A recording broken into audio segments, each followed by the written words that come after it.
History or Fable by Thomas Francis O'Rahilly in Early Irish History and Mythology, published 2010. History or Fable. Section 6. Con Céad Chachach, Cormac u Cuinn.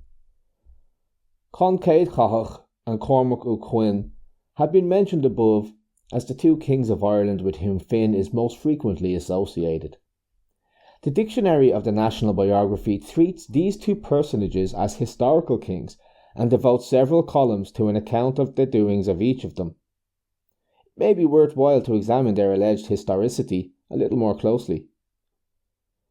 Con was one of the numerous names applied to the god of the otherworld, from whom the Celts believed themselves to be descended, and after whom they were wont to name themselves, both as individuals and as tribes. Hence, the Midland Goidels called themselves Connachta, descendants of Con. The pseudo-historians and the genealogists, following their custom, turned Con into an Irish king, making him son of Feilemead Rechtad, son of Tual Techtmar.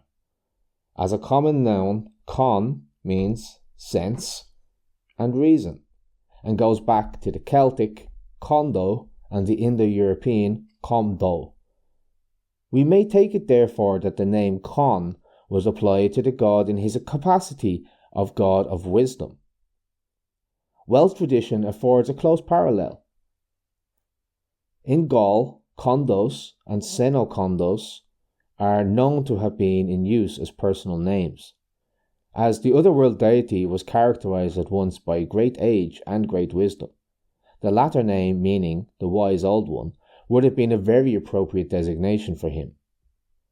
The word Con also means head and figuratively chief.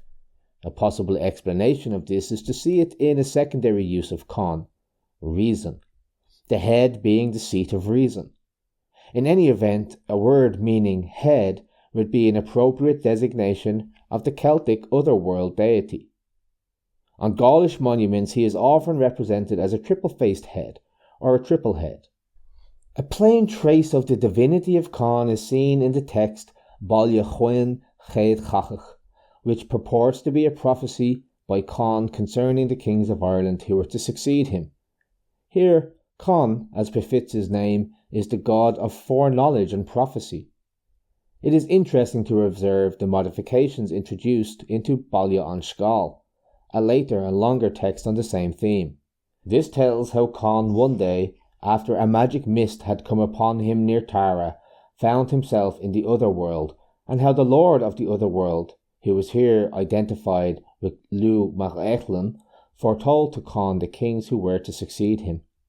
Here, Con is merely king of Tara, and as a mortal, he no longer possesses the power of seeing into the future.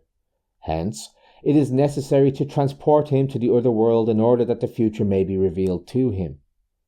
Cormac, who is made grandson of Con, is likewise, I have little doubt, a wholly unhistorical personage. His name, the story of his birth and upbringing, and the story of his wedding Etna Tovfota all suggest his ultimate identity with the divine hero Lu. In Ernian tradition he appears as Cormac Conloingus, who in the Ulidian tales is very artificially made son of Conover, king of Ulud. As the kingship of Tara was taken over by the Goidels from the Aran, so also it would appear was Cormac. The Gaelic Cormac is distinguished by being called Cormac u Cuinn, which practically means Cormac of the Goidels. In the regnal lists he succeeds Luig Machan of the Aran as king of Tara, and after this there is no further mention of the Aran ruling in Tara. He is said to have been twice driven out of Tara by the Ulud.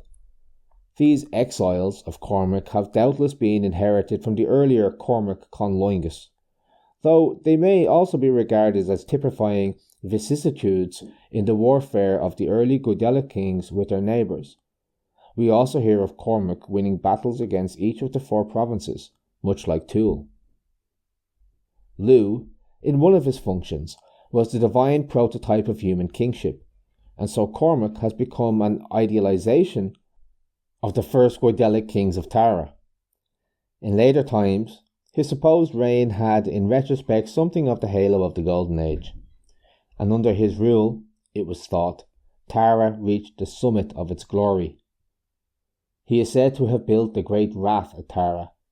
To him is attributed the compilation of a fictitious Psalter Taurach, and he is also credited with the authorship of Teirceasca Cormac, an old Irish text which professes to be a series of counsels given by him to his son Carbry.